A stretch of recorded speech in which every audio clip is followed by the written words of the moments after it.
Очередная порция плавленного алюминия отправляется в станок. Через несколько секунд из него получится форма секции. Шум работающей техники на заводе по производству отопительных радиаторов не умолкает ни на минуту. А рабочие 24 часа в сутки трудятся здесь, что называется, не покладая рук. Умар Курхоев в цехе первичной плавки работает не так давно. Всего лишь пару месяцев, но уже освоил все правила работы со станком.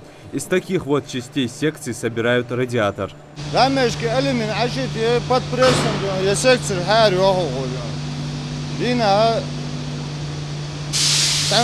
утра до вечера смена 1600 ночную смену. Секции отправляют на конвейер в следующий цех. Их здесь, кстати, несколько. Механообработки, сборки и испытаний, где части будущих радиаторов как следует обрабатывают на нескольких станках. Здесь они шлифуются, делается резьба, а затем собираются в готовую продукцию.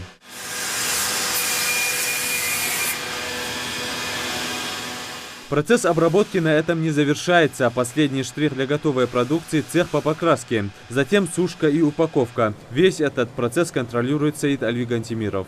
Первая машина одевает первую пленку на радиатор. Потом она проходит по конвейеру, одеваются коробки и, соответственно, вторую пленку. Потом мы его кладем сюда, на палет, обматываем стрейч-пленкой и в конечном итоге уже на склад отправляем.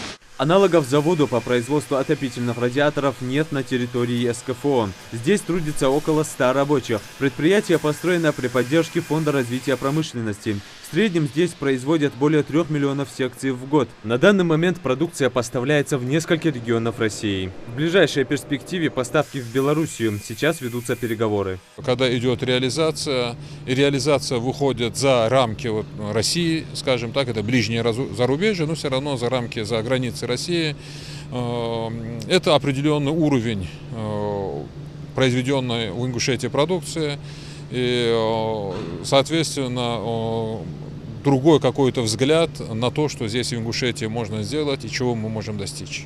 Директор также отмечает, с каждым днем производство набирает обороты. Все это благодаря современному итальянскому оборудованию, для работы с которым требуется высококвалифицированный персонал. Этот вопрос также решается на месте. Сотрудники здесь же проходят соответствующее обучение.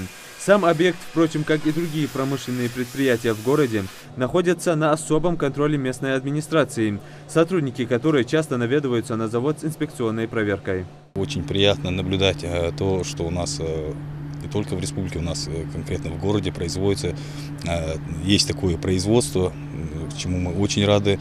Есть и также положительный показатель с точки зрения трудоустройства нашего местного населения, поступления налоговых поступлений. Надеемся, что и дальше будет только положительно, динамично развиваться производство на данном заводе. Производство планирует расширять. В планах руководства завода, кроме освоения российского и белорусского рынков, вывести бренд «Сделано в Ингушетии» на рынке ближнего зарубежья. Тем более высокие показатели и объем производства позволяют. Юсуп Гелисханов, Майырбек Миржоев, Новости 24.